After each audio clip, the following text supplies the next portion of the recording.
Well, welcome back, Sylvia. Well, thank you, Laura. Today I'm going to show Sylvia what to do with the juicing guts. As you know, that there is some fiber that's left over from juicing. And we did carrots, turnips, what's it, cucumber. Cucumber, yes. So no matter what you use, apple I believe, oh yes, you're always going to have some type of what I call guts. So there's a couple things you can do with this. One, you can throw it in your mulch pile. Okay. And if you have a lovely garden at home, beautiful.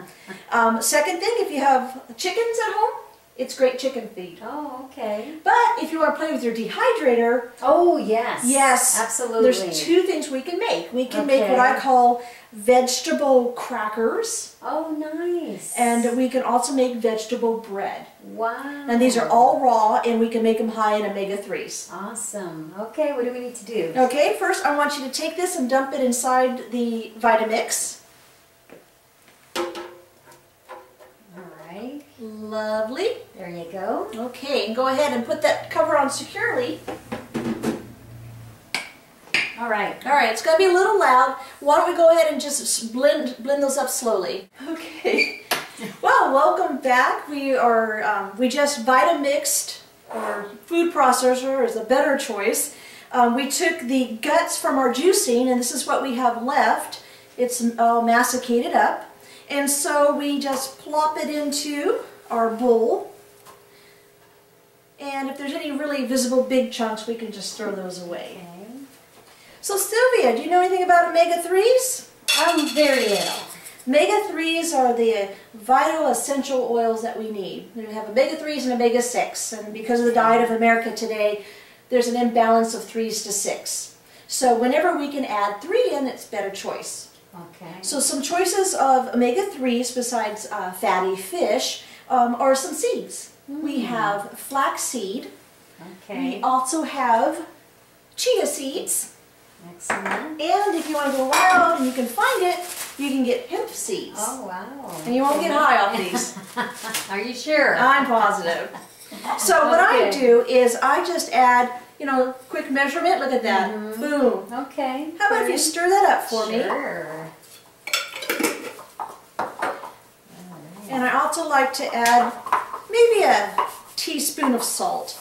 All right. Now the salts we're going to use are sea salts. They have micronutrients in them. They're not just stripped away and added iodine. Okay. And I also like to add a little coarse pepper. Again, you can see my measuring is out of this world. Maybe half a teaspoon. Half a teaspoon. Got it.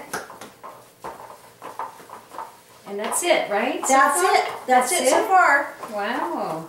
Okay. And so what we're going to do, now that it's all mixed up, we're going to go ahead and make some vegetable bread and some vegetable crackers with your dehydrator. Okay. The difference between vegetable bread and vegetable crackers is when you spread it on your dehydrator for the crackers, it's going to be very thin and you're going to score it so you can break it into crackers when it's dried or dehydrated. What do you mean by scoring it? Oh, well, I'll show you later, but it's when you flatten out your substance and then you draw lines through it with a knife. Oh, okay. Great. With vegetable bread, you want to put it on a little thicker, and then you won't dehydrate it so much. Okay, great. All right, I think that's all stirred up. Ready? All right. Let's go ahead and take a break and go pull out your dehydrator, and we'll get back together. Sounds great. Good. Ready. Okay, welcome back. Sylvia has been so gracious to stir up our, what are these, vegetable guts? Vegetables, that's right.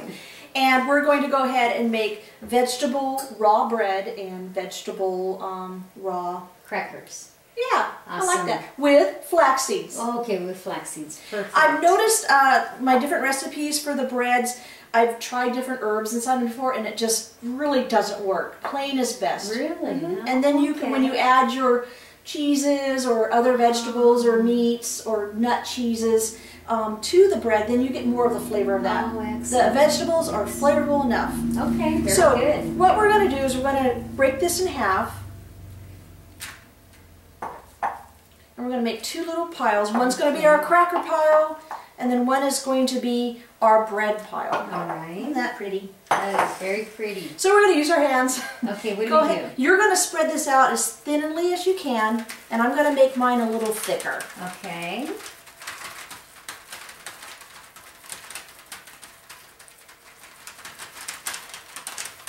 Obviously, the thinner it is, the quicker it will be to dehydrate. Okay, good. And if you do a lot of juicing, you can freeze your guts. Oh, and then make a great big bread or crackers later. Oh, excellent. See, this is great because I always wondered what to do with my guts. Yeah. So this is awesome. Okay. So let's see. Very good. Don't be afraid, just squish your hand in them. There you go. Okay. So what we're using is a flax sheet. Beautiful. All right. So notice how much more thinner your cracker is versus my bread. And look at all the beautiful color of the vegetables, the flax seeds. Very good. So what we're going to do is we're going to score. Oh yes, let's score. This is how we're doing. We're not going to go all the way through, but we're just going to gently, well, it's going to go all the way through. We'll just instead of cutting it, we'll just tap it like that. Oh, that sounds good. Just tap it. Okay. It's okay. And then we'll just score this way. And your crackers aren't going to be perfect squares, and it's okay. So on the top we have our bread, and on the bottom, with the thinner, we have our crackers. Excellent. Now, tell everybody what type of dehydrator you have. I have an Excalibur. And how did you get it? Craigslist. And it was awesome because it was one morning, Saturday morning, I decided, hey, I want a dehydrator, check Craigslist. There it was. And it turns out it was even in my own town here in Dixon. Oh my gosh. And so I called right away first thing, and I believe it only cost me like I want to say it was under 170. Wow. Which was awesome for And that can be, you know, probably a $300, $400 unit. Yes, so I did good. Yay! Yes. Yay! There's a lot of dehydrators out there. You can get one, a Ronco, for $20. Oh, it's a very small cylinder with stacks. If you're going to do a lot of dehydrating or making more flat objects, the Excaliburs are really great choice too. Good, perfect, yay! So I'm just going to show you what we have here. We have our bread and our crackers, and we're going to pop them in the dehydrator at under 115 degrees because we want to save the essential nutrients and enzymes. You must watch this. It'll probably take about 12 hours to dehydrate. Obviously the crackers will dry up faster or dehydrate faster. So just keep your eye on it. Maybe every 4 hours check and see what it is. Oh, okay, so it takes a while. Takes a while for dehydrating. You can also, what I would recommend is maybe halfway through, 6-8 hours, take your spatula and flip this over. Oh, okay. And if this becomes still pliable, you got your bread going on, these should be crisp. Those should be crisp. All right. Excellent. So go ahead and pop those in, and we'll dehydrate those in a few minutes. Sounds